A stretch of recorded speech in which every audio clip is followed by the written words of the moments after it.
Oi pessoal, tudo bem com vocês? Sejam todos muito bem-vindos a mais um Studyvlog do canal. No Studyvlog de hoje eu tô aqui com a minha carinha, conversando mesmo com vocês. Não é só narração, tem narração também, mas não é só narração. Vocês viram um pouquinho do começo do meu dia hoje.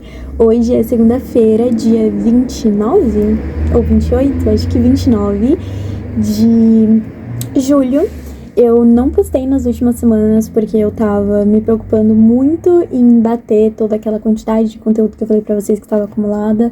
E aí uma dessas semanas eu peguei pra bater todo esse conteúdo e na outra eu descansei pra poder agora seguir nessa reta final, nesse último semestre, faltando 100 dias pro Enem, menos pra algumas outras provas, mais pra algumas outras provas.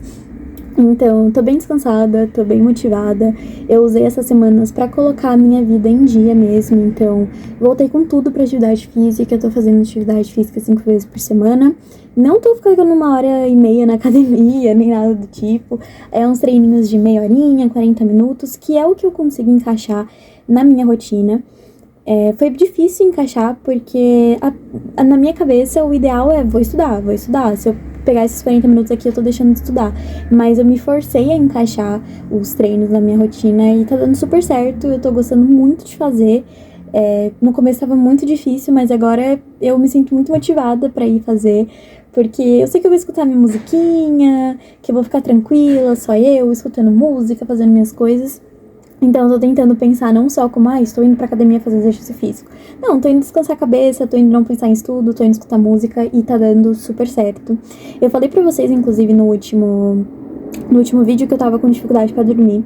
Não sei se foi o último ou se foi o penúltimo, mas acho que foi o último. E melhorou bastante a minha dificuldade pra dormir. E acredito que muito em consequência da atividade física mais regulada. E tem me ajudado bastante. Tem alguns dias que eu acabo me passando no horário mesmo, mas não tem nada a ver com não conseguir dormir.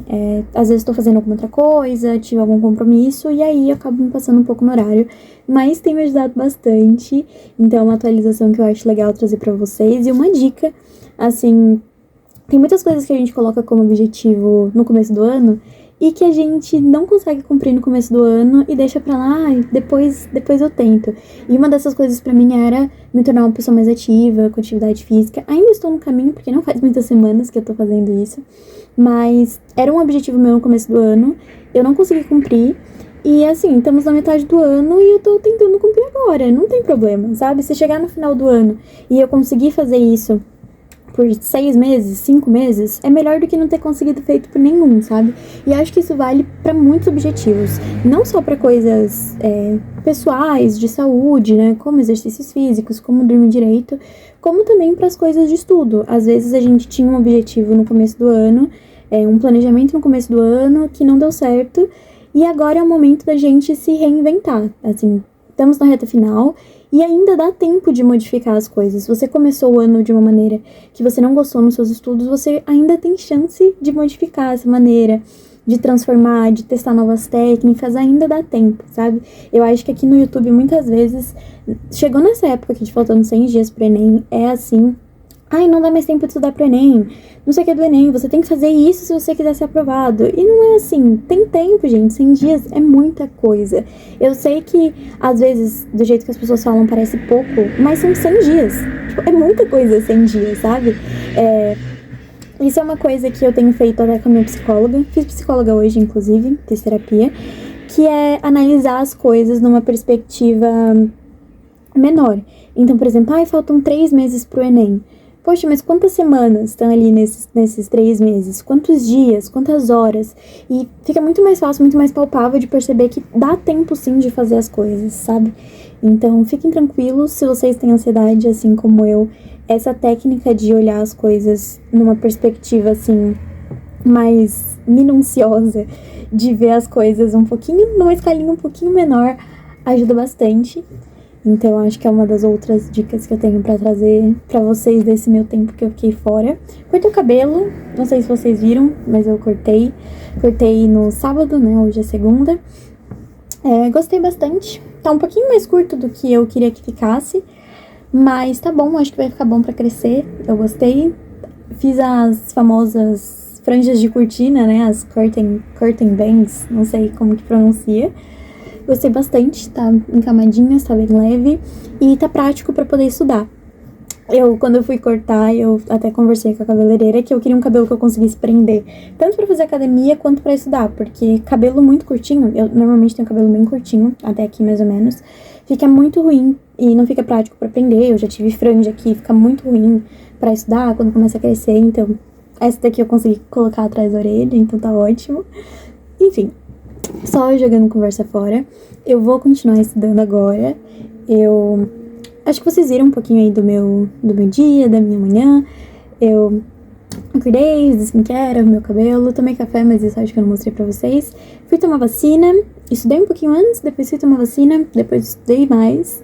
Depois almocei, fui pra academia e agora fiz a psicóloga e agora vou estudar novamente.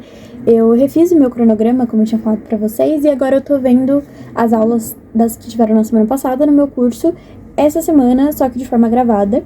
Então eu consegui me organizar pra eu todos os dias ter 3 aulas porque tem algumas aulas que eu não assisto e tem outros dias que eu consegui, tipo, agregar aula. Por exemplo, hoje tinha aula de História Geral. Eu não assisto aula de História Geral. Eu faço exercícios e leio o material que o professor disponibiliza. Então, eu peguei uma aula de manhã e encaixei hoje. E aí eu vou fazendo esse esquema. Então, eu só tenho aulas de manhã. Agora, de tarde, eu vou fazer exercício. Vou corrigir o meu simulado que eu fiz ontem. Foi um simulado do segundo dia do Enem. E o que mais que eu vou fazer? Eu vou revisar um pouquinho de Física 2, de Eletrodinâmica, porque foi uma coisa que eu percebi que eu tive bastante dificuldade no simulado passado e vou assistir a aula amanhã, então acho que é legal dar uma revisada do que foi passado no outro semestre e vou fazer algumas listas globais, semestrais, na verdade, que meus professores disponibilizaram para as férias, mas como eu tava batendo conteúdo nas férias, eu não consegui fazer.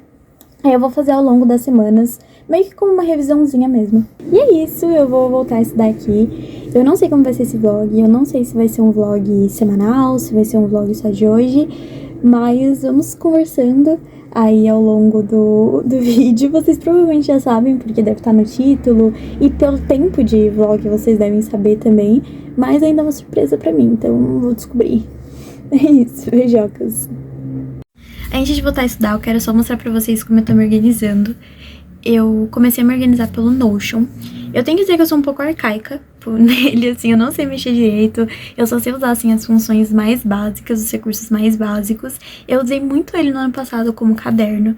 Então, principalmente pra biologia e pra humanas, eu usei muito o Notion no ano passado, porque eu preferia digitar as coisas e colocando imagens, tudo, do que fazer escrito, resumo escrito. Me ajudou bastante. Inclusive, nessa etapa de bater matéria, eu peguei muita matéria que eu já tinha, tipo, muita anotação. Tipo, geografia é uma matéria que, assim, no cursinho online que eu fiz ano passado era muito, muito, muito completa. O Chuchu, o professor, ele é, assim, maravilhoso. Ele dava detalhes, assim, super importantes, mesmo numa aula curtinha. Então, eu tinha muito material, bati tudo usando material. Mas, enfim, e agora eu tô tentando usar o Notion como organização. Normalmente eu tenho, tipo, um cronogramazinho no Planilhas, sabe? Nos Planilhas do Google. O Excel eu sei que é melhor, mas eu não sei usar o Excel, eu não tenho essa habilidade com Excel. Então, normalmente eu tenho um cronograma no Planilhas. Só que, por enquanto, como eu ainda tô em fase de adaptação, eu ainda tô vendo quanto tempo eu tô demorando pra algumas coisas nessa nova rotina que eu tô testando agora, de ver as aulas gravadas, tudo. Então, eu optei por ainda não fazer um cronograma restrito. Então, eu só separei determinadas coisas e o período que eu tenho que fazer essas coisas. Organizei ele ao longo da semana e é mais ou menos como eu tô fazendo. Aí no dia eu vejo assim, acho que isso aqui é melhor fazer primeiro, acho que isso aqui é melhor fazer depois. Vou mostrar um pouquinho pra vocês. Então, aqui eu deixei as minhas tarefas da semana, então tá um cronograma, assim, da semana como um todo. Eu fazia isso, basicamente, num plannerzinho em PDF, usando o Samsung Notes, mas por aqui eu acho que é mais prático, de mudar as coisas de lugar, tudo. Então, eu organizei essas divisõezinhas aqui, não sei se dá pra ver essas riscas, com base nos tipos de tarefa. Então, aqui em cima a gente tem só aulas. Aqui embaixo tem, tipo, tarefas normais, aleatórias, em relação, tipo, exercícios e etc. Redação. Aqui tem matérias que eu preciso revisar ou dar uma repassada. Então, tem algumas delas aqui. E aqui embaixo, Anki e leitura, que é a leitura obrigatória. Agora, por exemplo, eu tô lendo Água Funda, que acho que é leitura obrigatória. Não sei se da FUVEST ou da Unicamp, acho que da FUVEST. Então, ficou basicamente assim, minha organização. E aí, aqui, eu coloquei na minha organização diária, tem certinho o horário que eu vou fazer cada coisa. Aqui tem tarefas básicas de rotina. Eu gosto de colocar literalmente tudo, tipo, até escovar o dente, porque dá uma sensação de produtividade, sabe? Quando você vai marcando os checkzinhos e verificando que você realmente consegue fazer as coisas, dá essa sensação, engana um pouco o cérebro. Engana, né? Porque você fez, então é bom. E aqui eu separei, por exemplo, de manhã, era isso que eu tinha pra fazer. Aí agora de tarde e depois noite, o que eu vou fazer. E é basicamente assim que eu tô me organizando. Deu uma boa desfocada quando eu tava gravando, então eu vou falar aqui novamente. Eu tô usando bastante o Anki. Eu uso o Anki do aprovado da Unicamp como base, assim, basicamente. E aí, conforme eu estudo, eu vou adicionando aqui. Tem alguns cards que fui eu mesma que fiz, e tem outros que eu vou adicionando dele. Tem muitos cards aqui que eu nunca nem vi, porque, principalmente agora que bateu o semestre, eu adicionei alguns dele, porque eu tava com muita preguiça, eu tenho muita preguiça de fazer Anki, sendo muito sincera. Eu gosto de revisar, mas eu tenho muita preguiça de fazer os cards, então usar um pronto tem me ajudado bastante. Tem algumas coisas que eu coloco, por exemplo, alguns conteúdos mais específicos que não tem no dele, mas é raro, porque tem muita coisa, muita informação nos dele. Ou eu pretendo fazer agora também com simulados. Eu vou deixar um aqui para questões de erros, para eu refazer depois, e voltando com o algoritmo do Anki. Mas é basicamente isso. Hoje eu já fiz os programados pra mim de hoje, do meu baralho. Estudei 150 cartões, talvez eu faça um pouquinho mais tarde, só que como eu tô sem tempo, eu tô tentando deixar um limite um pouquinho menor de cards pra não acumular, sabe? Não ser algo cansativo e que eu não queira fazer depois de novo e não vai dar tempo de fazer. Então eu tô tentando fazer, tipo, 20 minutinhos, 30 minutinhos só de Anki pra dar uma revisada, uma relembrada, porque agora quando vai chegando no final do ano, a gente esquece muita coisa que a gente viu em janeiro, fevereiro, então eu acho que é uma ferramenta muito legal pra revisar. Além de questões, claro, que eu também acho que é essencial, assim. Eu acho que só não vale muito ficar revendo muita aula, acho que só se você realmente tá com uma grande dificuldade. Aqui fica a minha planilha em relação às leituras obrigatórias. Eu tô bem atrasada, mas não sei se vai dar tempo de terminar, inclusive, mas tudo bem. Também eu acho que ler 18 livros é bem complicadinho. A maioria aqui eu já vi resumos, assisti vídeos sobre, então eu sei um pouco do que se trata. E dependendo, dá pra fazer uma prova, assim, não é o ideal, mas dá pra fazer prova também só com resumo. Mas eu tô tentando aqui me adiantar e ler a quantidade que eu consegui ler. Eu organizo por banca. Aí aqui eu coloco o livro, o autor e o meu progresso. E aqui eu gosto de colocar o movimento literário. Eu acho que é uma das coisas mais importantes da gente ter em mente quando a gente tá lendo essas leituras obrigatórias dos vestibulares. E eu gosto de saber antes de começar a ler. Já ter essa noção, até para conseguir identificar ao longo da leitura características daquele movimento literário ao longo do livro. Então todos aqui já tem. Aqui tem um resuminho, tipo, bem breve do que mais ou menos o livro fala, até pra eu relembrar. No final do ano eu só vou pegar e dar uma boa lida aqui pra poder revisar essas provas. E aqui eu gosto de colocar temas importantes, ainda mais resumido do que o resumo, né? Que eu acho que talvez possa ser abordado em alguma questão, e também pra repertórios de redação. Então, por exemplo, Casa Velha fala muito sobre essa questão do elitismo, de desigualdade social, heranças do colonialismo, então é algo que dá pra usar às vezes como um repertório de redação também, então eu gosto de deixar aqui dessa forma, e também vai me ajudar bastante na época da revisão pra relembrar essas coisas em relação aos livros.